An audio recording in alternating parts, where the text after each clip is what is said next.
Hello, St. Peter's, and welcome back for another special edition of our summer reading adventures. This is number 9. I know we're over halfway through. I can't believe it. And guess what? All of my friends aren't here today because I'm on vacation in Key West, Florida. Key West is all the way down south, the very most southern point of the United States. So get out your Google Maps, get out your globes, your maps, see if you can find where Key West is. If you know where Florida is, and you know in the middle of Florida, that's where Mickey Mouse lives, I'm even further than that, all the way down. Behind me is the ocean, and right now I can hear a jet plane because guess what? There's a Navy base here and they have jets flying all the time. Or maybe that's a helicopter. Let me look up and see. Oh, that's a regular airplane. There's an airport on Key West. There's a naval air station, and there are helicopter tours and things like that. So there's all sorts of things that fly in the air when you're traveling down to Key West. Now this is a beach location, so out there is water. It's hard to see now. And before I started recording, a giant cruise ship just passed by. It was amazing. So I'm in a park here, so you can see some sculptures behind me. And there are palm trees. Do you see this palm tree right here? It's actually kind of far away from me, but it's right over my shoulder. There are so many palm trees in Florida. Well, I couldn't bring all of my friends, but we wanted to have an adventure for you in Key West, because I've learned some new things and I'm going to share them with you. But my friend Joy, guess what? She snuck into my suitcase so I could bring her and share her with you. And she brought along her best friend right here. And guess what her name is? Joy. What do you know? 2 best friends. Their names are both Joy. Well, while we've been here, we made another friend. Would you like to meet him? All right, don't be shy. He's hiding. He's hiding behind Joy and Joy. Watch out. Whoosh, whoosh, whoosh. This is Tommy the sea turtle. He's a green sea turtle. Look at that. But look at this marking on his back. This says, the Turtle Hospital Rescue, Rehab, Release. I went to the Turtle Hospital and I met my friend Tommy here. I had my Turtle Hospital shirt on and I saw so many sea turtles that they are helping. Sometimes sea turtles get injured because of things that we do. So we're going to think about some of those things and think of ways that we can do better to help nature so all of the animals in nature have a good chance. So what they do is they take any sea turtles that are injured and they have a hospital. They have doctors that take care of them. They have tanks for them. If they hurt a flipper, they even put a little cast on it if they need to. I saw them doing all sorts of amazing things. So sometimes a turtle might get cuts on its back and on its shell from a boat, from the motor of the boat hitting it. Sometimes turtles eat things that they're not supposed to. And then it's big trouble. So the doctors have to help get all that stuff out of their tummies. We're going to read a story today about a turtle, and it's a loggerhead turtle. So it doesn't quite look like Tommy, but still the same, because all turtles have a shell on their top and a shell on their belly, right? And all sea turtles have big flippers so that they can swim. The good news about Tommy the turtle right here is he's going to become part of our library friends. So when you come back to school, you can have a chance to sit and read with him. Isn't that cool? All right, well, I don't have my usual adventure pack because I had to pack a travel adventure pack. Let's see where he can sit. He's gonna sit right here. Maybe these girls can hold him in their lap. Oh, hey, look at that. They're gonna hold him. But I did bring my water bottle. Ooh, it's really hot here. It's also very sunny, so I'm gonna keep my sunglasses on or my eyes will be so squinty and maybe even too watery to read. And of course, when you go on vacation, you always need to remember to pack a book. And I did. So we're ready for a story. Are you ready for a story from Key West, Florida? All right, let's get ready. Let's turn up our ears so we're ready to listen. Turn off our mouths so we don't make a sound. put your hands quietly in your lap. Take a nice big deep breath. And now we're ready for our story. This one is called One Tiny Turtle. Look at how small he is. He's just a baby turtle. And these are all the turtle eggs.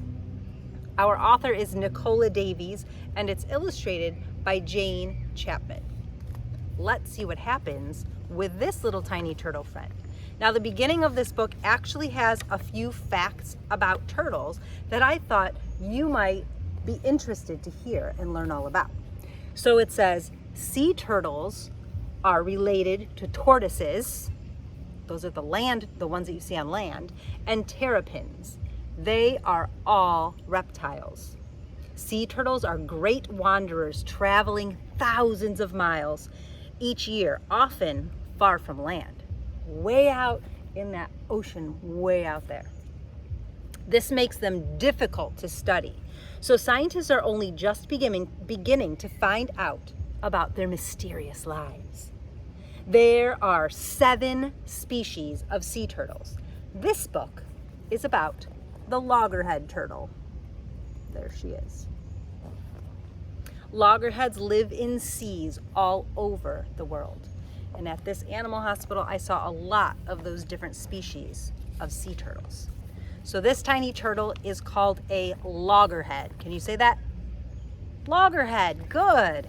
Let's see where she goes. Far, far out to sea, land is only a memory, and empty sky touches the water. Just beneath the surface is a tangle of weed and driftwood where tiny creatures cling. This is the nursery of a sea turtle. So the nursery is kind of like their bedroom, right? When they're a baby, we call a baby's bedroom a nursery. Passing in a boat, you might not notice Turtle.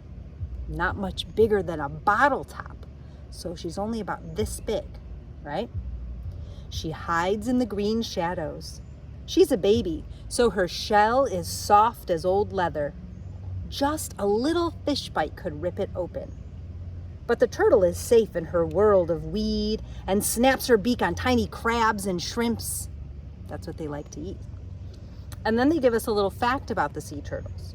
Turtles have shells that cover their backs and shells that cover their stomachs. The shells are made from bony plates that get bigger and harder as the turtle grows. And do you know what I learned about those bony plates?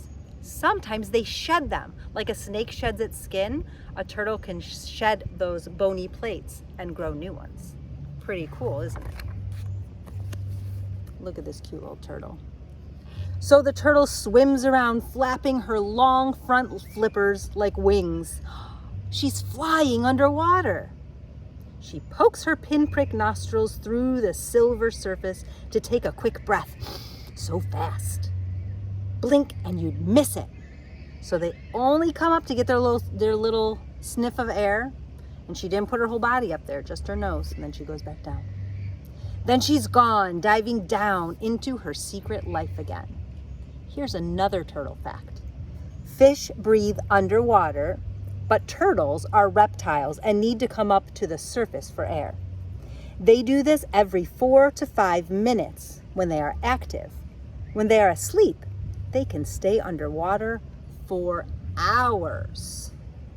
Now, what they told us yesterday is usually they can stay underwater for about 2 to 3 hours, but they have a turtle there that sometimes she's underwater for more than 4 hours because she just sleeps and then she'll come up and take a little breath and go back down. That's pretty cool.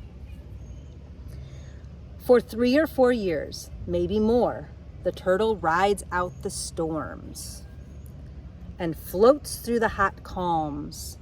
So you see, it looks like when it's storming and the top of the water is really churned up, she's kind of swimming down deep in there. And then when it's calm, she goes up to the top so she can eat that grass. Steadily, she outgrows her nursery.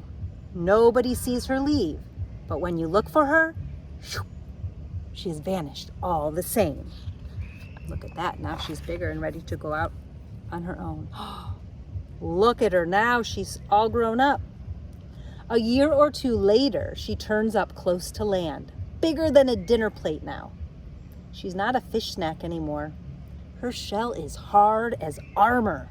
Her head is tough as a helmet. She's grown into her name, Loggerhead. She has come to eat crabs. Millions swim up from the deep water to breed in the shallows. Their shells crack as easily as hen's eggs in her heavy jaws. But in a week, the feast is over and Loggerhead disappears again. So she comes to eat a lot, and then she swims out into the ocean some more. Loggerhead wanders far and wide in search of food. In summer, to cool seaweed jungles where she finds juicy clams and shoals of shrimp. So that's what it looks under the water where she goes in the summertime. And in winter, to turquoise lagoons warm as a bath where she can munch among corals. Loggerhead may travel thousands of miles, but she leaves no trace or track for you to follow. Only good luck will catch you a glimpse of her. Now, the research center, the hospital we went to, they want to see where their turtles go to make sure they're still healthy and safe. So they'll put an electronic tag on them and they will be able to track them through their sensor. But one that's never been hurt or injured and is just in the wild, they're really hard to find. For 30 years, you might not find her.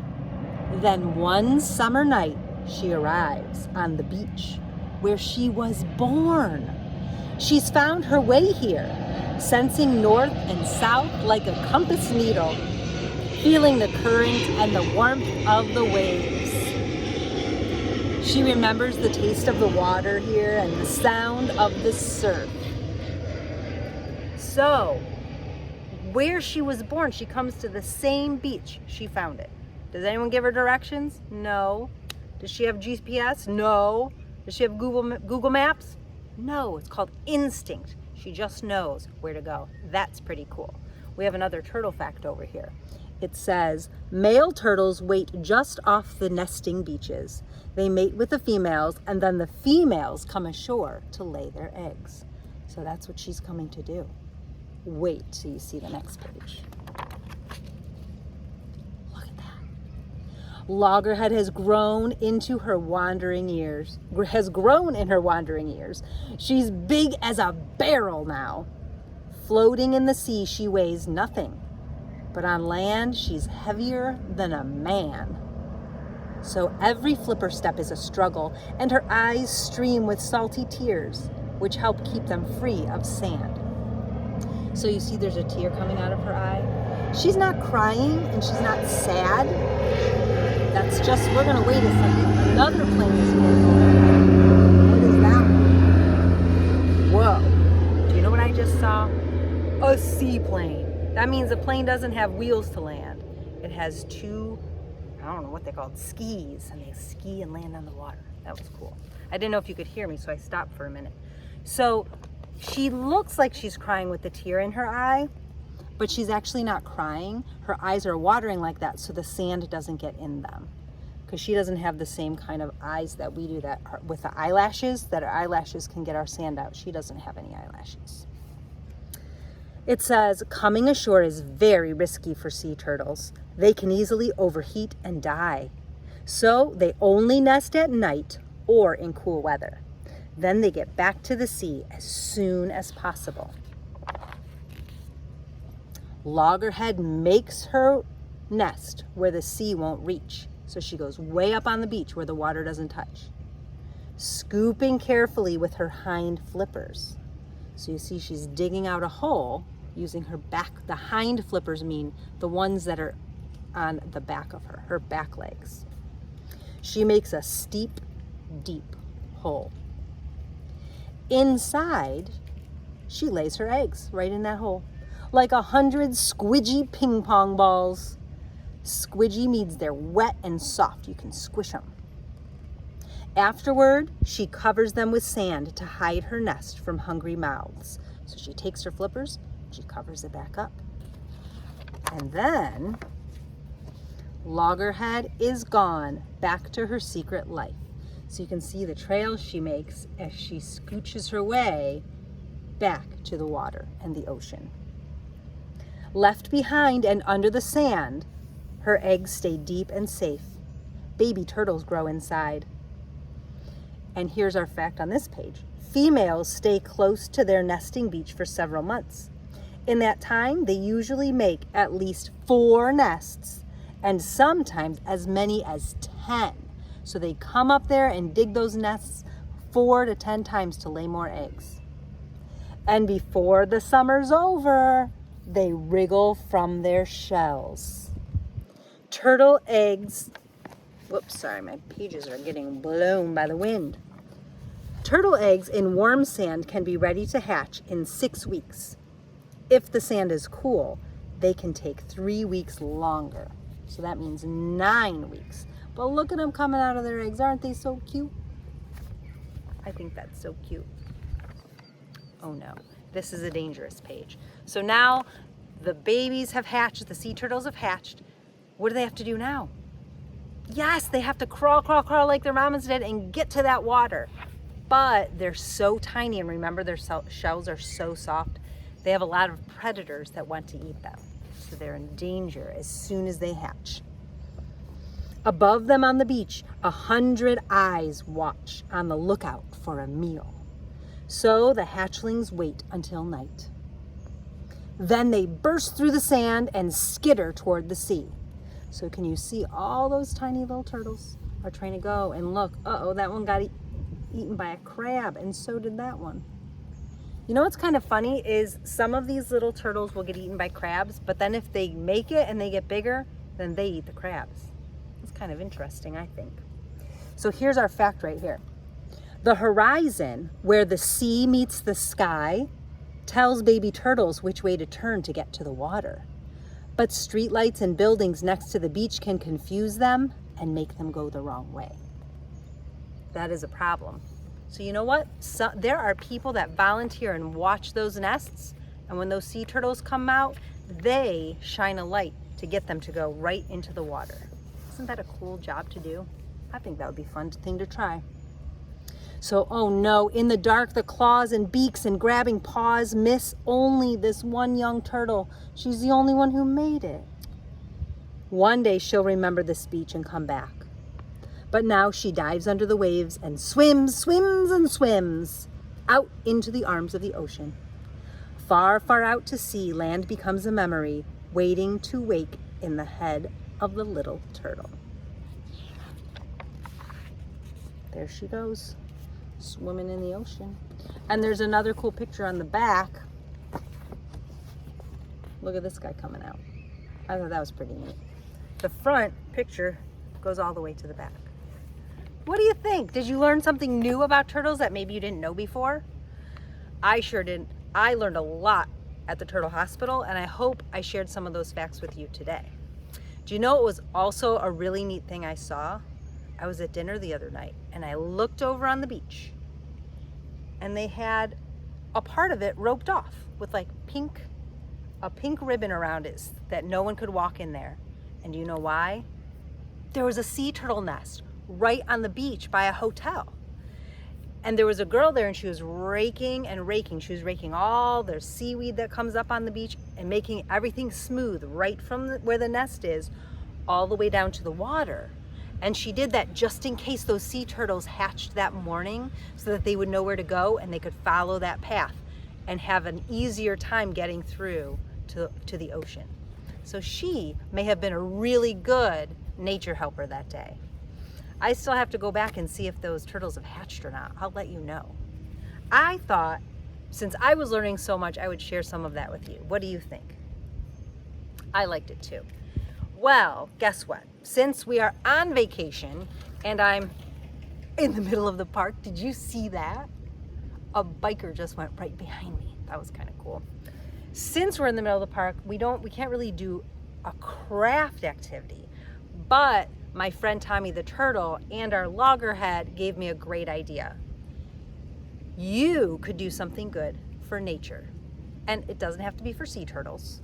You don't really live by the ocean, but something you can do that helps sea turtles and all of nature is to recycle.